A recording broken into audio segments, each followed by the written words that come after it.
Welcome to YouTube channel Divya Sagar stories. आज मैं आपको बहुत ही इंटरेस्टिंग स्टोरी सुनाने वाली हूँ, इसलिए वीडियो को पूरा ज़रूर देखिएगा और लाइक और कमेंट ज़रूर कीजिए। आई एम श्योर आपने चैनल को तो सब्सक्राइब कर ही लिया होगा। तो चलिए देखते हैं आज की कहानी।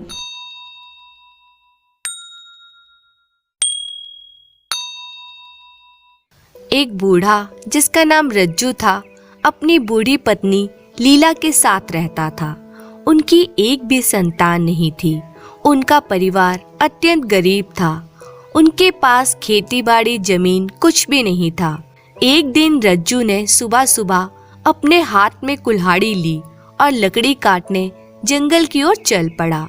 जंगल में जाकर उसने 2 पेड़ों को काटा तो वे थक गया और विश्राम करने के लिए वहीं पेड़ की छाया में बैठ गया।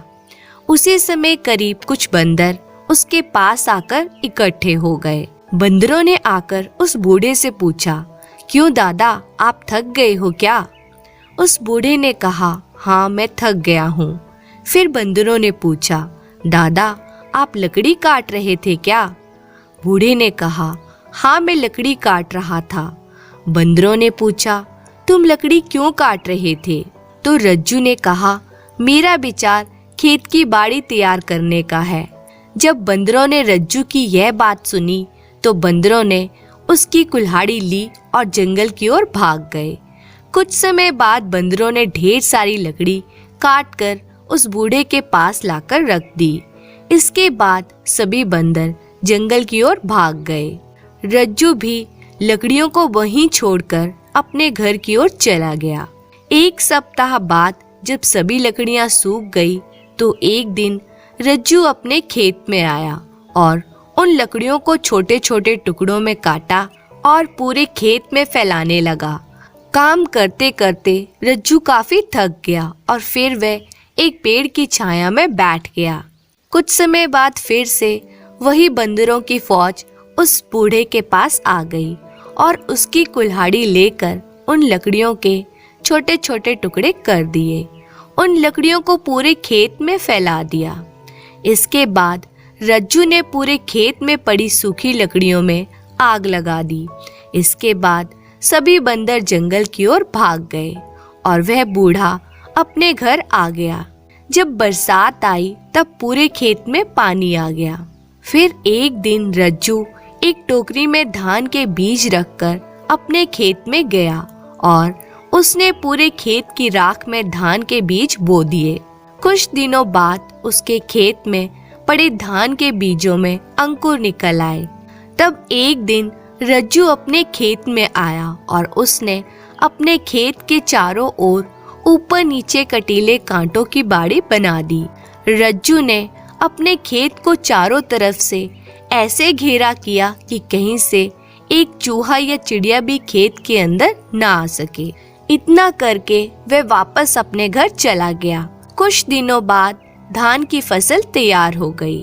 रज्जू जैसे ही खेतों में पहुंचा तो उसने देखा उस खेत में धान का एक भी दाना नहीं है। एक दिन उसके खेत में करीब कई तोतों का झुंड आया और उसके खेत के छप्पर में एक छेद बनाया और सभी तोते खेत के अंदर प्रवेश कर गए और उसके खेत की पूरी धान को कुतर डाला और धान के अंदर के चावल को खाकर भाग गए। जब रज्जू ने अपने खेत की यह दशा देखी तो वह रोने लगा। उसने अपने खेत को चारों ओर से घूमकर देखा कि तोते कैसे उसके धान को ले उड़े। रज्जू उसी रास्ते पर चल दिया जिस रास्ते से तोतों का झुंड गया था। कुछ देर बाद रज्जू उस स्थान पर पहुंच गया जहां पर तोतों का झुंड निवास करता था। रज्जू ने देखा कि तोतों का झुंड जंगल में बहुत बड़े बरगद के पेड़ पर निवास कर रहा था। ऐसा देखकर रज्जू अपने घर की ओर चला गया। घर पहुंचकर रज्जू ने अपनी पत्नी लीला को अपने खेत का समाचार बताया। यह सुनकर लीला जोर जोर से रोने लगी। तब रज्जू ने अपनी पत्नी से एक बहुत बड़ी रोटी बनाने को कहा तथा एक मिट्टी के मटके में 10-15 किलो रमतीले का तेल भरने को कहा बूढ़ा बहुत ही शक्तिशाली था। उसने उस रोटी को और तेल वाले मटके को एक चादर के सहारे अपनी कमर में लपेटकर गट्ठन बांध ली। इसके बाद रज्जू जंगल की ओर चला गया।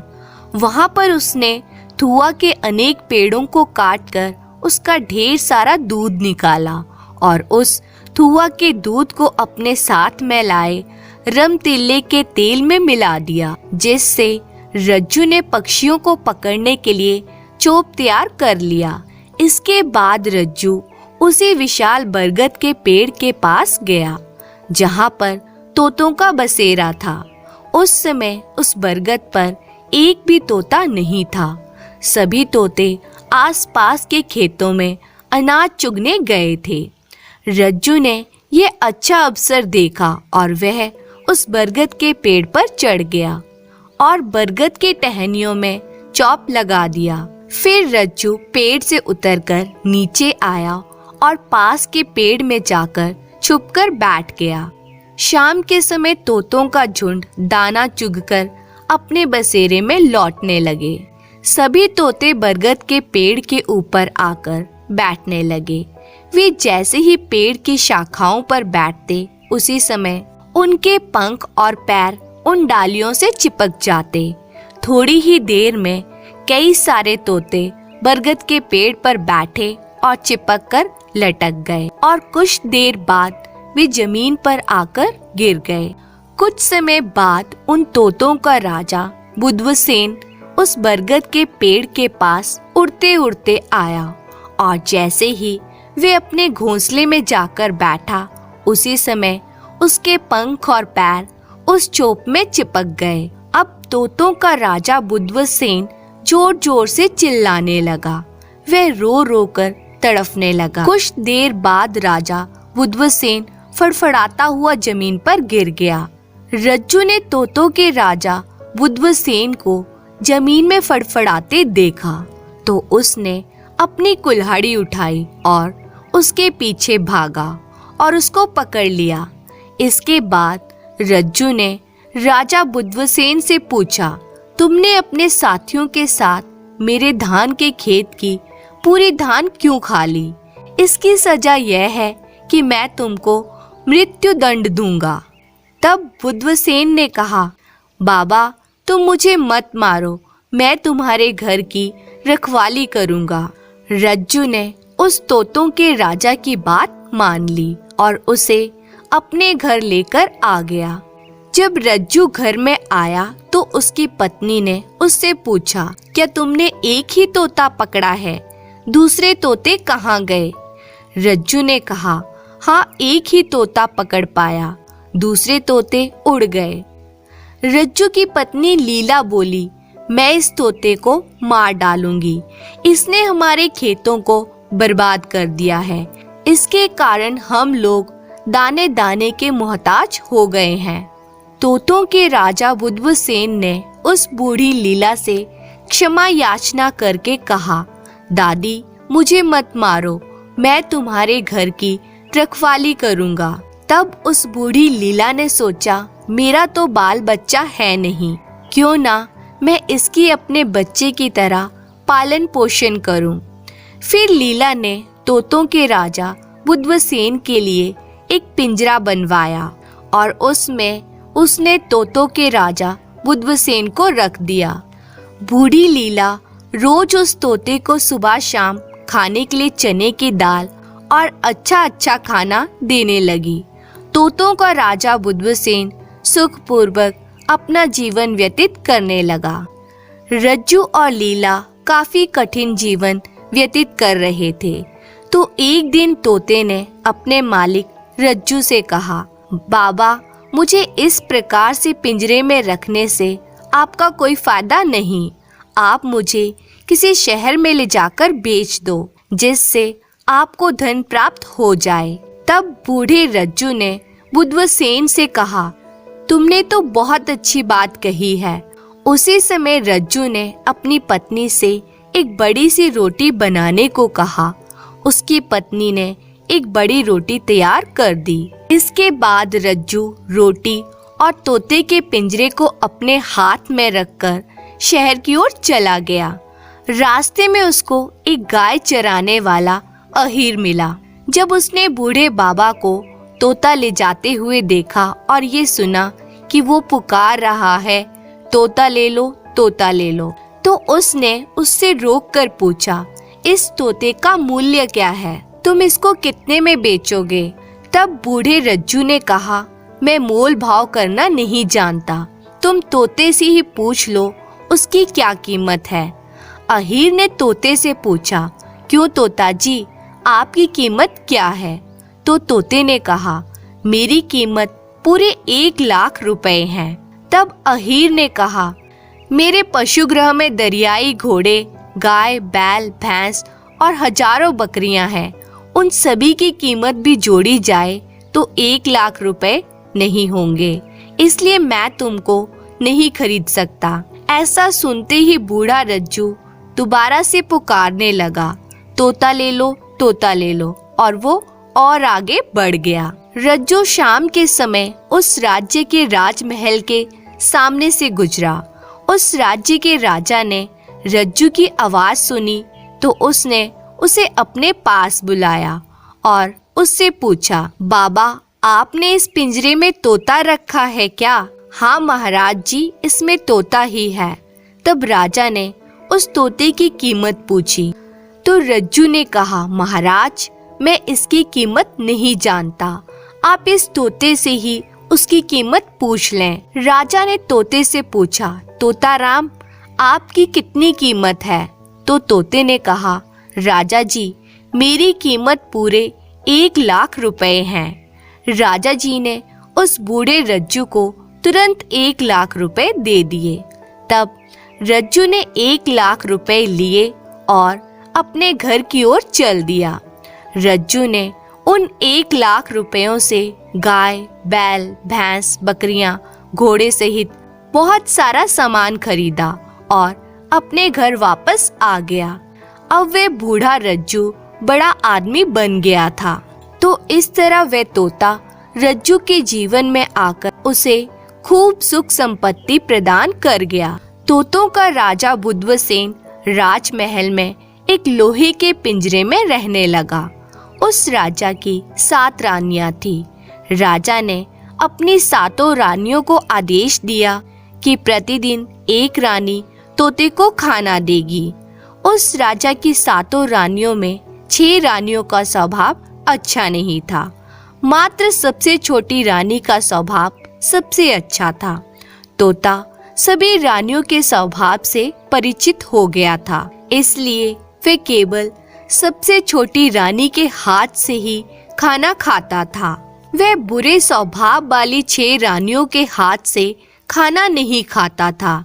जब 6 रानियों ने देखा कि तोता सिर्फ छोटी रानी के हाथ से ही खाना खाता है और बाकी रानियों के हाथ से रखे हुए खाने को छूता भी नहीं है, तो रानियां उस तोते के ऊपर नाराज हो गई और छोटी रानी से जलने लगी। राजा की 6 रानियों ने नाराज होकर खाना पीना छोड़ दिया और बीमारी का बहाना बनाकर अपने अपने बिस्तरों में जाकर सो गई।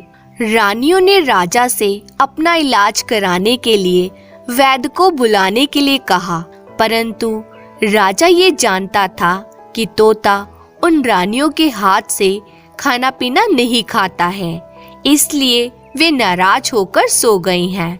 राजा ने किसी भी वैद्य को नहीं बुलाया। रात को सभी 6 रानियों ने तोते को मार डालने का विचार किया। जब सुबह हुई तो वे रानियां राजा के पास अपना इलाज कराने के लिए कहने लगी। तब राजा ने उन रानियों से पूछा, तुम लोग किस प्रकार की दवा से ठीक होंगी? तब उन रानियों ने कहा, राजा जी, यदि हम लोगों को उस तोते का कलेजा और उसकी 2 आंखें मिल जाएंगी तो हम लोग स्वस्थ हो जाएंगी और हम लोग खाना भी खाने लगेंगी। तब राजा ने तुरंत एक सिपाही को बुलाया और उसे आदेश दिया कि तुम अभी जाओ और तोते को मारकर उसका कलेजा और दोनों आंखें लेकर रानियों को दे दो। सिपाही ने तोते का पिंजरा उठाया और राजा की आज्ञा का पालन करते हुए पिंजरे को बगीचे में लाया तो तोते को बाहर निकालकर उसकी गर्दन दबाने लगा। उसी समय तोते ने सिपाही से अपने जीवन की रक्षा के लिए विनती की और कहा, सिपाही जी, आप मुझे जान से मत मारो। कभी राजा को फिर से मेरी जरूरत पड़ी तो तुम मुझे कहाँ से लाओगे? मैं तोतों का राजा हूँ। यदि तुमने मुझे मार दिया तो संसार के सभी तोते मर जाएंगे। तब सिपाही ने कहा, आप भी राजा हैं और वो भी राजा हैं, मैं किसका कहना मानूं? अब आप ही बताइए मैं क्या करूं? मैं अपने राजा की आज्ञा को कैसे पूरा करूं? तब तोते ने कहा, यह तो सबसे सरल बात है। तुम शहर में जाओ और वहाँ की जनता से कहो कि राजा ने प्रजा से 5 मुर्गों का इंतजाम करने के लिए कहा है। इसके बाद तुम 5 मुर्गों का शिकार करके खा लेना और एक मुर्गे की 2 आंखें और उसका कलेजा निकालकर राजा को दे देना। राजा समझेगा कि वह तोते का कलेजा और आंखें हैं। राजा उस कलेजे और आंखों को रानियों को खिला देगा। तोते का सुझाव सिपाही को समझ में आ गया। उस सिपाही ने बगीचे के एक बड़े से पेड़ के ऊपर चढ़कर पिंजरे को एक डाली में लटका दिया और पिंजरे का दरवाजा खोल दिया, जिससे तोता निकलकर पेड़ की एक डाल पर जाकर बैठ गया। तब सिपाही ने तोते से पूछा, क्यों तोता राम जी, जब राजा तुमको बुलाएंगे तब तुम वापस आ जाओगे? तब तोते ने कसम खाकर कहा, जिस दिन भी राजा मेरे को बुलाएंगे उसी दिन मैं लौटकर आ जाऊंगा। इतना कहकर तोता उस पेड़ के ऊपर से उड़कर आकाश की सैर करने लगा। वह सिपाही महल से निकलकर शहर में आया और उसने अपने 2 साथियों को अपने साथ ले लिया और शहर में आ गए।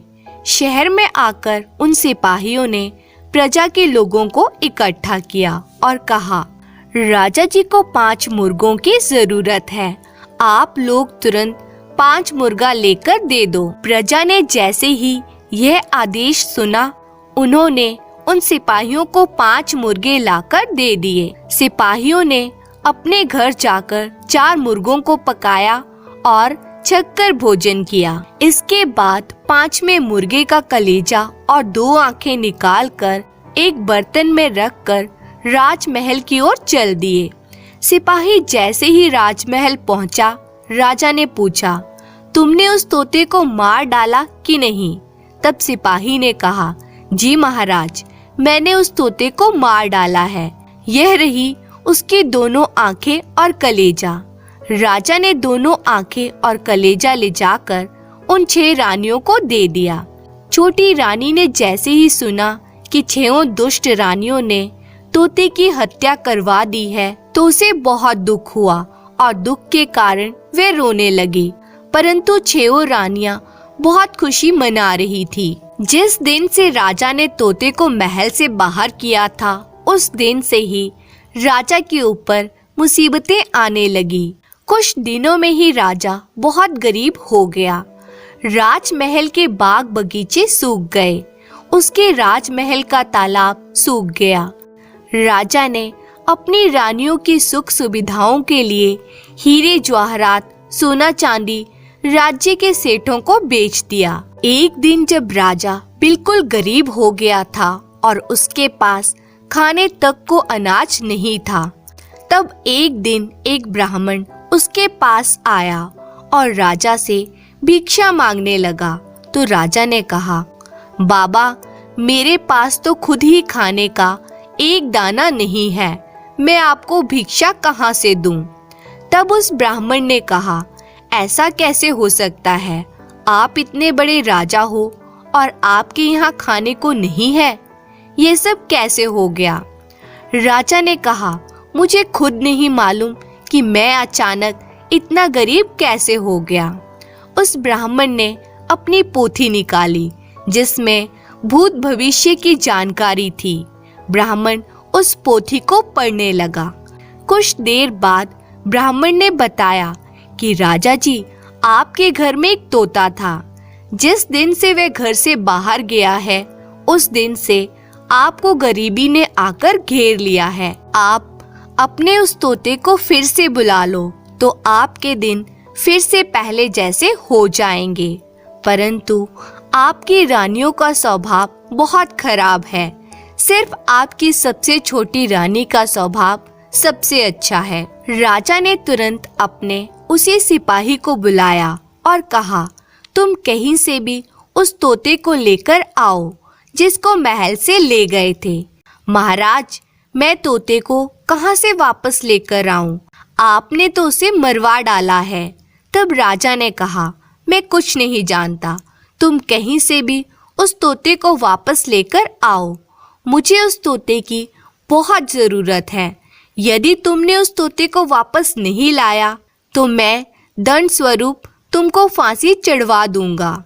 सिपाही ने जब राजा के यह वचन सुने तो वे घबरा गया और राजमहल के बगीचे के उस पेड़ के पास गया जहाँ पर उसने तोते का पिंजरा रखा था। जब सिपाही उस पिंजरे के पास गया तो उसने देखा कि वह पिंजरा तो खाली था। तोता खेतों में दाना चुगने कहीं चला गया था। सिपाही उसी पेड़ के नीचे बैठ गया और तोते की राह देखने लगा। वह 1 माह तक तोते की राह देखता रहा। पूरे 1 माह बाद तोता उस पिंजरे के पास आया। सिपाही ने तोते को देखा और कहा, तोता राम जी, आपको हमारे राजा जी ने याद किया है। तुम अभी इस पिंजरे में आ जाओ, जैसा तुमने मुझसे वायदा किया था। तोते ने कहा, मैं पिंजरे में नहीं आऊँगा, राजा मुझे मार डालेगा। तब सिपाही ने कहा, तुम पिंजरे में आ जाओ, मैं वायदा करता हूँ कि तुमको कोई भी नहीं मारेगा। सिपाही ने बड़ी मुश्किल से तोते को पिंजरे में आने के लिए राजी किया। सिपाही पेड़ के ऊपर चढ़ा और जैसे ही तोते ने पिंजरे के अंदर प्रवेश किया, सिपाही ने पिंजरे का दरवाजा बंद कर दिया और वह उस पिंजरे को पेड़ से नीचे उतार कर राजमहल में ले गया। सिपाही तोते को लेकर जिस रास्ते से जा रहा था, उस रास्ते के तालाब में पानी भर गया। उस राज्य के कुएं पानी से लबालब भर गए। बगीचों में आम के वृक्ष हरे हो गए। सिपाही जब राजा के महल के पास पहुंचा, उससे पहले ही रानियों के हीरे जवाहरात, सोना चांदी, रुपए पैसे जो राजा ने खाने पीने के लिए बेच दिए थे, सभी राजमहल में आ गए। सिपाही ने तोते वाले पिंजरे को लाकर राजा के सामने रख दिया। राजा तोते को देखकर बहुत खुश हो गया। राजा ने तोते को अपने महल में जीवन भर के लिए रख लिया। राजा ने 6 दुष्ट रानियों को राजमहल से निकाल दिया। केवल सबसे छोटी रानी, जिसका स्वभाव सबसे अच्छा था, राजा ने उसे अपने पास रखा। इस तरह से तोते ने राजमहल में लौटकर राज्य और राजा की खुशहाली को वापस ला दिया। धन्यवाद।